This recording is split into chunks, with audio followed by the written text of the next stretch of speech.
Ay, naku, tinignan naman ang weather today. It's gloomy. Nakakatamad. Pero ang lola niya ngayon ay nandito sa office. Busy-busyhan. Kahit weekend. So, tingnan naman ang sobrang dilim. Oh, hindi ko na makita yung Manila, Manila Bay. Wala na siya. So, dilim. Oh. Ayan. Tapos, mag-traffic ngayon. Papunta na. Galing na C5. Sobrang traffic.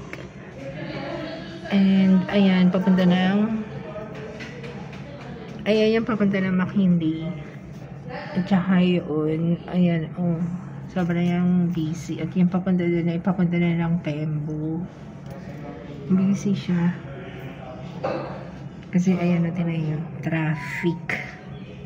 So there is a traffic jam. Ano yung kainis? Nakatamad lumabas. Kasi umuulan.